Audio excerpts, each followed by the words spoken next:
शनिदेव को हिंदू धर्म में सबसे प्रभावशाली और रहस्यमय देवताओं में गिना जाता है, क्योंकि वे न केवल न्याय के देवता हैं, बल्कि समस्त नवग्रहों में सबसे अधिक शक्तिशाली और दीर्घकालिक प्रभाव डालने वाले ग्रह भी हैं। उनका जन्म भगवान सूर्य और उनकी छाया पत्नी से हुआ था, और जन्म के समय ही उनके तप के प्रभाव से उनका रंग गहरा काला हो गया और उनकी दृष्टि में इतनी अग्नि थी कि उन्होंने अपनी आंखें खुलते ही पिता सूर्य को पीड़ा पहुंचाई। यही कारण है कि उनकी दृष्टि को वक्र दृष्टि कहा जाता है, जो सीधे न देखकर तिरछी नजर डालती है, और यदि यह नजर अशुभ हो तो व्यक्ति को जीवन के हर क्षेत्र में संघर्ष और बाधाओं का सामना करना पड़ता है। लेकिन अगर यही दृष्टि कृपा रूप हो जाए तो वह साधारण व्यक्ति को भी राजा बना सकती है। शनिदेव का कार्य ब्रह्मांड में संतुलन बनाए रखना है।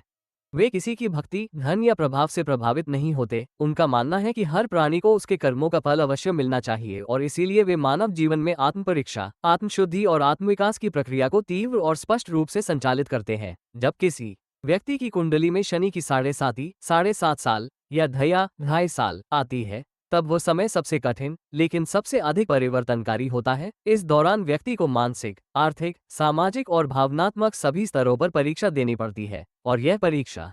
तभी खत्म होती है जब व्यक्ति अपने अंदर झांककर अपने कर्मों को सुधारने लगता है। शनि देव का प्रकोप उन पर विशेष रूप से पड़ता है जो अहंकारी, आलसी, अन्यायप्रिय, माता पिता व बुजुर्गों का अपमान करने वाले, पशु पक्षियों और श्रमिकों के प्रति कठोर होते हैं। ऐसे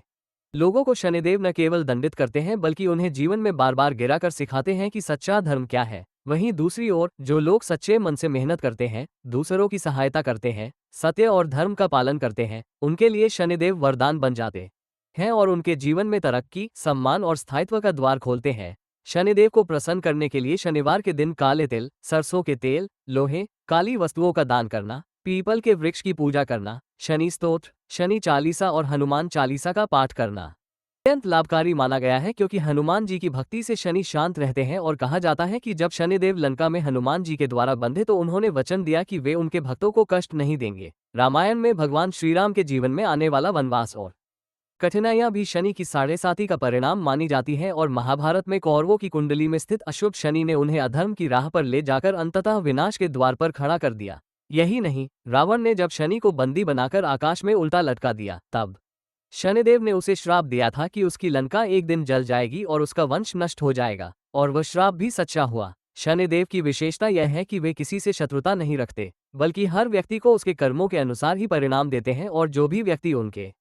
द्वारा दी गई परीक्षाओं में उत्तीर्ण होता है, उसके जीवन में शांति, समृद्धि और सफलता स्थायी रूप से आती है। शनिदेव के प्रमुख मंदिर जैसे शनि शिंगणापुर, महाराष्ट्र, कोकिलावन धाम, वृंदावन, तमिलनाडु का थिरुनल्लार मंदिर और उज्जैन का शनिदेव मंदिर न केवल आध्यात्मिक शक्ति के केंद्र है, बल्कि यह स्थान उन लोगों के लिए प्रेरणा का स्रोत है जो जीवन में कठिन समय से गुजर रहे हैं और अपने कर्मों को सुधारना चाहते हैं। शनिदेव को देवताओं में सबसे शक्तिशाली इसलिए भी माना जाता है क्योंकि वे एकमात्र ऐसे देव हैं जो जन्मपत्रिका में बैठकर 30 वर्षों तक एक राशि में रह सकते हैं, और इतने लंबे समय तक किसी के जीवन को प्रभावित करने की शक्ति किसी अन्य ग्रह या देवता में नहीं है। उनका उद्देश्य केवल दंड देना नहीं, बल्कि व्यक्ति को स्वयं से मिलाना है, ताकि वह अपने जीवन के उद्देश्य को समझे और आध्यात्मिक रूप से जागृत होकर सही राह पर चले। इसलिए शनिदेव को काल का नियंत्रक, कर्म का न्यायाधीश और मोक्ष का द्वार खोलने वाला देव कहा गया है, और यही कारण है कि वे अन्य सभी देवताओं की तुलना में सबसे अधिक शक्तिशाली, प्रभावशाली, डरावने लेकिन सबसे अधिक उपयोगी देवता माने जाते हैं, जिनकी परीक्षा पार करके ही आत्मा शुद्ध होती है और इंसान सच्चे सुख, सफलता और मोक्ष की ओर बढ़ता है।